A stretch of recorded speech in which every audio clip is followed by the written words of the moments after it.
Friends, आज हम लोग इंटरनेशनल कन्वेंशन सारे कन्वेंशंस को देख लेते हैं। ये भी आपके नेट के लिए इम्पोर्टेंट है, फर्स्ट पेपर में से क्वेश्चन पूछे जाते हैं। तो ये नंबरिंग ऊपर नीचे होने से कोई फर्क नहीं पड़ रहा है। हम लोग शुरू करते हैं यहाँ से। Paris agreement. पेरिस एग्रीमेंट हुआ था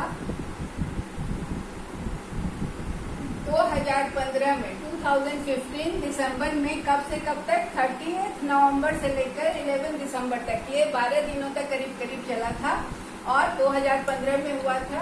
ये पेरिस एग्रीमेंट क्यों हुआ था? ये ग्लोबल वार्मिंग को रोकने के लिए हुआ था, जो कि threat of dangerous climate change. Global warming की वजह से जो क्लाइमेट चेंज का खतरा था, उसको रोकने के लिए पेरिस एग्रीमेंट 2015 दिसंबर में, जो कि 12 दिन तक चला था, 30 नवंबर को शुरू होकर 11 दिसंबर तक चला था। तो 30 नवंबर टू 11 दिसंबर 2015 में पेरिस एग्रीमेंट हुआ था और इसमें 195 कंट्रीज ने पार्टिसिपेट किया था और इस एग्रीमेंट को मानने के लिए तैयार हुए थे। उन्होंने साइन किया था। कब साइन किया था? 22 अप्रैल 2016 को। और ये एनफोर्स कब हुआ? 14 नवंबर 2016 से लागू हुआ। साइन किया उन्होंने 22 अप्रैल को और लागू हुआ 4 नवंबर 2016 को। और 22 अप्रैल का दिन क्यों साइन किया गया? क्योंकि उसको अर्थ डे मनाया जाता है। तो इंटरनेशनल अर्थ डे यूएन हेडक्वार्टर न्यूयॉर्क में इन लोगों ने साइन किया और 22 अप्रैल 2016 अर्थ डे के नाम से शुरू हुआ। तो आपका अर्थ डे का भी क्वेश्चन बनता है कि कब सेलिब्रेट होता है। तो ये 22 अप्रैल को होता है। और ये कहाँ साइन हुआ था पेरिस एग्रीमेंट? तो न्यूयॉर्क में हुआ था, यूएन के हेडक्वार्टर में, यूनाइटेड नेशंस के हेडक्वार्टर न्यूयॉर्क में हुआ था। और ये लागू हुआ था 4 नवंबर 2016 से। ग्लोबल एवरेज टेम्परेचर को 2 डिग्री सेंटीग्रेड से कम करने के उद्देश्य से ये शुरू हुआ था और इस पे सबकी एग्रीमेंट हुई थी। सबने पर एग्री किया था, सारे नेशंस ने, कि ये ग्लोबल एवरेज टेम्परेचर को 2 डिग्री सेंटीग्रेड से नीचे लाने की कोशिश करेंगे। तो ये बहुत ही इम्पोर्टेंट है पेरिस एग्रीमेंट। दूसरा है फिर world charter of nature adopted by UN members. World charter of nature, ये यूएन मेंबर्स ने 28 अक्टूबर 1985, 28 अक्टूबर 1985 को अडॉप्ट किया। किन्होंने अडॉप्ट किया? यूएन के मेंबर्स, यूनाइटेड नेशंस के मेंबर्स ने 28 अक्टूबर 1985 को अडॉप्ट किया। क्यों? तो टू गाइड एंड जज all human conduct affecting nature. तो मनुष्य के जो भी कंडक्ट, जो भी कार्यकलाप हैं जो नेचर को अफेक्ट करते हैं, उसको जज करने के लिए और उसके लिए लोगों को गाइड करने के लिए ये मीटिंग हुई और इसमें वर्ल्ड चार्टर ऑफ नेचर को वर्ल्ड के मेंबर कंट्रीज ने अडॉप्ट किया, यूएन के मेंबर कंट्रीज ने अडॉप्ट किया। तीसरा है इंटरनेशनल सोलर अलायंस। ये 122 नेशंस, 122 नेशंस ने इसको अडॉप्ट किया, इस पे एग्रीमेंट किया कि वो सोलर एनर्जी के यूज को बढ़ाएंगे अपने अपने देशों में। इसका ऑब्जेक्टिव है कि 1000 गीगावाट सोलर एनर्जी का जेनरेशन कैपेसिटी को बढ़ाना है। 1000 GW सोलर जेनरेशन करना है। कब तक? बाई 2030, 2030 तक। अगला है रामसर कन्वेंशन। ये बहुत ही इम्पोर्टेंट है। ये वर्ल्ड वेटलैंड पर है, जो गीली जमीन होती है, दलदली जमीन, मार्शी लैंड के लिए ये कन्वेंशन हुआ था। वो ईरान के रामसर सिटी में हुआ था, इसीलिए इसे रामसर कन्वेंशन कहते हैं। रामसर ईरान का एक शहर है। ये 1971 में हुआ था और इसे लागू किया गया था 1975 में। ये 2 फरवरी को वर्ल्ड वेटलैंड डे मनाया जाता है। ठीक है, तो ये एक इम्पॉर्टेंट डे भी आपके सामने आ गया कि वर्ल्ड वेटलैंड डे कब मनाया जाता है। तो 2 फरवरी को इसके कितने मेंबर्स हैं? रामसर कन्वेंशन में कितने लोगों ने साइन किया थे मौजूद? तो 171 नेशंस मौजूद थे। उसका हेडक्वार्टर ग्लैंड स्विट्जरलैंड के ग्लैंड में है। इसमें क्या है कि एक मॉन्ट्रियल्स रिकॉर्ड रखा जाता है हर कंट्री के वेटलैंड का। तो हमारे देश का भी है। हमारे देश इंडिया का 2 वेटलैंड है जो कि मॉन्ट्रियल्स रिकॉर्ड में है। ये क्या है? Keoladeo national park, Keoladeo national park Rajasthan का। ये मार्शीलैंड है, ये हमारे वेटलैंड के रिकॉर्ड में है, वर्ल्ड रिकॉर्ड में इसको रखा गया है। और लोकटक लेक जो है मणिपुर का, उसको भी रखा गया है। पहले चिल्का लेक को भी रखा गया था, बाद में इसको हटा दिया गया। अभी भी 21 वेटलैंड हमारे देश का जो है वो लिस्टेड है। अगला है स्टॉकहोम डिक्लेरेशन। ये स्वीडन में हुआ था। कब हुआ था? जून 5 से लेकर 16 जून तक 1972 में हुआ था। 1972 में।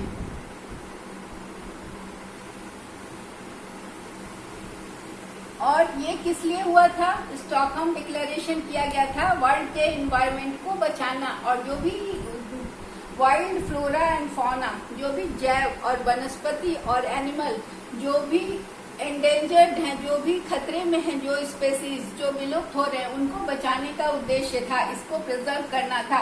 तो इस कन्वेंशन को यूनाइटेड नेशंस एनवायरनमेंट प्रोग्राम के तहत लाया गया और इसमें देशों ने कोऑर्डिनेट किया और ग्लोबल एक्शन की बात कही गई ताकि ह्यूमन एनवायरनमेंट को बचाया जा सके। और दूसरा की convention on international trade in endangered species of wild flora and fauna 1973 का जो कन्वेंशन हुआ, उसका भी राह प्रशस्त हुआ। इस कन्वेंशन, स्टॉकहोम कन्वेंशन ने इसका भी मार्ग प्रशस्त किया, जो कि इस कन्वेंशन में क्या हुआ, जो इंटरनेशनल ट्रेड इन, तो जो प्रजाति खतरे में है, जो विलुप्त हो रही है, उसकी जो ट्रेडिंग हो रही है उसको चेक करने के लिए, जो वाइल्ड लाइफ का फ्लोरा, जो वनस्पति और एनिमल जगत का जो स्पेसीज को लोग ट्रेडिंग करके खत्म कर रहे हैं, को किल कर रहे हैं, उसे खत्म करने के लिए जो कन्वेंशन हुआ उसका मार्ग इसी से प्रशस्त हुआ।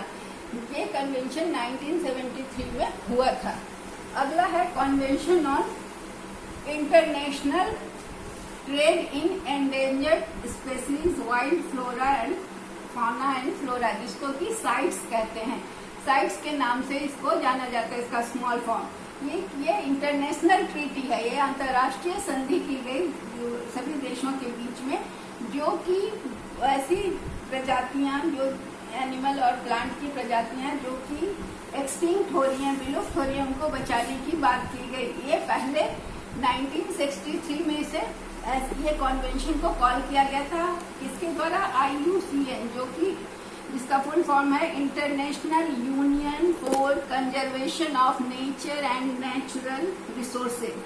इस कन्वेंशन के तहत ये पहले 1963 में कॉल किया गया था और 1974 में इसको 21 नेशंस ने इस ट्रीटी को, इस कन्वेंशन में साइन किया। कहाँ साइन किया? वॉशिंगटन DC में साइन किया गया। तो इसको वॉशिंगटन कन्वेंशन के नाम से भी जाना जाता है। ये यूनाइटेड नेशंस एनवायरनमेंट प्रोग्राम के तहत चलता है। UNEP, United Nations Environment Programme के तहत इसे चलाया जाता है। और वर्ल्ड वाइल्ड लाइफ डे कब ऑब्जर्व किया जाता है? 3 March every year. World wild life day observe करने का डे है 3 मार्च। तो ये भी एक इम्पोर्टेंट, सारा डे ऑब्जर्वेशन भी क्वेश्चन बनता है किसी भी कंपटीशन के लिए।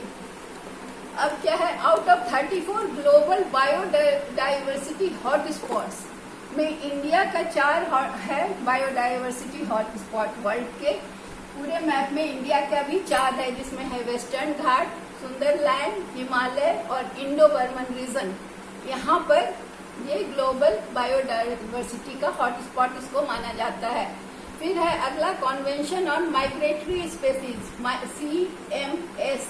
ये 1979 में कन्वेंशन हुआ था। इसे बॉन कन्वेंशन के नाम से भी कहा जाता है। बॉन जर्मनी की राजधानी है, तो इसे बॉन कन्वेंशन कहा जाता है। ये 137 प्रजाति माइग्रेटरी बर्ड्स के प्रजाति हमारे यहाँ भी आते हैं ना, जिसे हम साइबेरियन क्रेन्स और भरतपुर सेंचुरी में बहुत सारे बर्ड्स माइग्रेट होके आते हैं। तो उन सबको बचाने के लिए जो विलुप्त हो रहे हैं, जो जिनकी संख्या घट रही है, उनको बचाने के लिए ये बॉन कन्वेंशन किया गया। इस कन्वेंशन का नाम बॉन कन्वेंशन या CMS convention on migratory species के नाम से जाना जाता है। ये 6 नवंबर 1979 को ये कन्वेंशन साइन किया गया और ये लागू कब से हुआ? तो 1 नवंबर 1983 से लागू हो गया। Convention of biological diversity CBD, ये 1993 में ये कन्वेंशन हुआ। इसका उद्देश्य था conservation, sustainable development of biodiversity, जैव विविधता का सतत विकास। सतत विकास मतलब कि इस जनरेशन का तो उसके काम तो आए ही, अगले जनरेशन के लिए भी उसे बचा कर रखा जाए। उसके बाद है इक्विटेबल शेयर ऑफ बेनिफिट, सबको इक्वल बेनिफिट मिले। ये मॉन्ट्रियल बायोडाइवर्सिटी अथॉरिटी कनाडा के द्वारा कनाडा पर आधारित है। इसके मेंबर्स हैं 196 नेशंस, जो कि रियो डी जेनेरियो में पार्टिसिपेट किए थे। रियो डी जेनेरियो ब्राजील की राजधानी है। मॉन्ट्रियल प्रोटोकॉल भी बहुत इसका नाम है, चर्चित है। ये ग्लोबल एग्रीमेंट है to protect ozone layer by phasing out production of substances causing ozone layer depletion. हम जानते हैं, हमेशा सुनते हैं कि ओजोन लेयर डिप्लीट हो रहा है। क्यों हो रहा है? तो बहुत ज्यादा एनर्जी का कंजम्पशन, फ्रिज, गाड़ी, ये सारी चीजों का जो बहुत ज्यादा उपयोग हो रहा है, इससे ओजोन लेयर पर असर हो रहा है। तो इसको चेक करने के लिए, उसको ओजोन लेयर को बचाने के लिए और अपना जो सब्सटेंसेस हम क्रिएट कर रहे हैं, प्रोड्यूस कर रहे हैं, उसको चेक करने के लिए ये कन्वेंशन मॉन्ट्रियल प्रोटोकॉल एग्रीड हुआ। 1987 में लोग इस पे सहमत हुए। नेशंस, बहुत सारे नेशंस सहमत हुए और ये लागू कब से हुआ? 16 सितंबर 1989 से लागू हुआ। इसका पहला मीटिंग हेलसिंकी में हुआ था। मई 1989 में हेलसिंकी में हुआ था। इसके बाद अभी बहुत रिसेंट में क्या हुआ? ये किगाली अमेंडमेंट, जो कि हाइड्रोफ्लोरोकार्बन, जो कि ओजोन लेयर के लिए बहुत हानिकारक है, उसके एमिशन को कम करने के लिए किगाली अमेंडमेंट किया गया। इसमें कि फेज डाउन करना है इसके HFC का जो एमिशन हो रहा है। ये 2016 में इसके लिए कन्वेंशन हुआ, अमेंडमेंट हुआ और इसमें 197 नेशंस ने साइन किया और वो सहमत हुए कि वो HFC का एमिशन को चेक करेंगे। और ये बहुत ही सक्सेसफुल एग्रीमेंट माना जाता है, क्योंकि ये बहुत इम्पोर्टेंट अमेंडमेंट इसमें आया कि ओजोन लेयर को बचाने के लिए HFC के रिलीज को चेक करने के लिए 197 देश सहमत हुए। फिर है वियना कन्वेंशन, जो कि 1985 में लागू हुआ। ये एग्री हुआ, लोग सहमत हुए इस कन्वेंशन में साइन करने के लिए और इसे लागू किया गया 1988 में। ये भी वियना कन्वेंशन भी ओजोन लेयर को प्रोटेक्ट करने के लिए साइन किया गया। अगला है United Nations conference on environment and development. Environment के डेवलपमेंट के लिए यूनाइटेड नेशंस का कॉन्फ्रेंस हुआ 1992 में, जिसको कि हम अर्थ समिट के नाम से भी जानते हैं और रियो समिट भी कहते हैं। ये बहुत इम्पोर्टेंट है। अर्थ समिट कौन सा समिट है? किस समिट का नाम है? तो United nation conference on environment and development. ये कब हुआ था? 1992 में। इसको रियो समिट भी कहा जाता है, क्योंकि यह रियो में हुआ था। रियो ब्राजील में है और ये 3 से 14 जून तक 1992 में ये समिट हुआ था। और इसमें इस बात पे सहमति बनी कि to stop destruction of various natural resources, natural resource के डिस्ट्रक्शन को रोकने के लिए ये समिट हुआ, अर्थ को बचाने के लिए। इसीलिए इसे अर्थ समिट भी कहते हैं। अर्थ के नेचुरल रिसोर्सेज को बचाने के लिए, प्रोटेक्ट करने के लिए। फिर है अंत में है क्योटो प्रोटोकॉल, जो कि 1992 में हुआ। इसका उद्देश्य था ग्रीन हाउस इफेक्ट, जो ग्रीन हाउस गैस एमिशंस होता है उसको चेक करने के लिए क्योटो प्रोटोकॉल किया गया। ये 11 दिसंबर को साइन किया गया। 11 दिसंबर 1997 को क्योटो प्रोटोकॉल को साइन किया गया और ये इफेक्टिव हुआ, लागू कब से हुआ, फरवरी 2005 से। इसमें 192 nations of the world sign किए, पार्टिसिपेट किए। इसको दोहा अमेंडमेंट भी के नाम से भी जाना जाता है। ये ग्रीन हाउस इफेक्ट गैस के एमिशंस को रोकने के लिए बहुत ही इम्पोर्टेंट प्रोटोकॉल, क्योटो प्रोटोकॉल का नाम आता है, इसलिए ये सारे आपके लिए बहुत इम्पोर्टेंट है। So that's all for today, thank you.